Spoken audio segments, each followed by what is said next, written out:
আমি যেভাবে গাঢ় ঘন ঝোল করে আর কি রেড ভুনা, চিকেনের রেড ভুনা খাই আর কি, মুরগির রেড ভুনা খাই যেভাবে গাঢ় ঘন ঝোল করে, সেম ওরকমই হয়েছে আমার ফেভারিটভাবে। তো ঘন ঝোলটা হয়ে গেছে, এখন দেখেন এটার কি সুন্দর রূপটা আসছে পানি টানি দেওয়ার পরে, জাল টাল দেওয়ার পরে। তো আল্লাহর রহমতে যেটা চাইছি ওইটাই হয়েছে।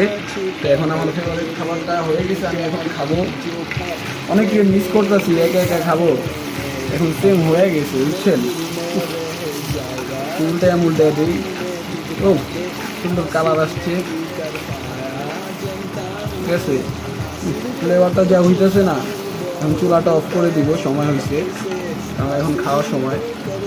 তো এভরিবাডি, মাই long time chicken, red chicken ভুনা, ঠিক আছে, কালা ভুনার মতো রেডি হয়ে গেছে। তৈরি করলাম, ক্ষুধা লাগছে অনেক, অনেক খাবো, এখন খাবো, আর সহ্য হইতেছে না। সবাই পাশে থাকবেন, ঠিক আছে। তো রান্নাটা যেভাবে চাইছি ওইভাবে করতে পারছি, তো এটা বিশেষ ভালো লাগা, পুরে নাই, একটু নষ্ট হয় নাই, রান্নাটা খুব সুন্দরভাবে হয়েছে। এটা আমার কাছে আজকের দিনে সর্বোচ্চ ভালো লাগা। আর গ্যাসের চুলায় তো গ্যাস নাই, তো মাই ফেভারিট রেড চিকেন এখন রেডি হয়ে গেছে, এখন আমি খাবো জাস্ট। এখন আমার দুপুরের খাবারের সময় হয়েছে।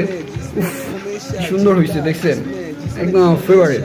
সবাই পাশে থাকেন, পিকনিক টিকনিক করলে এরকমভাবে রান্না করে খাওয়া উচিত আমার মতো।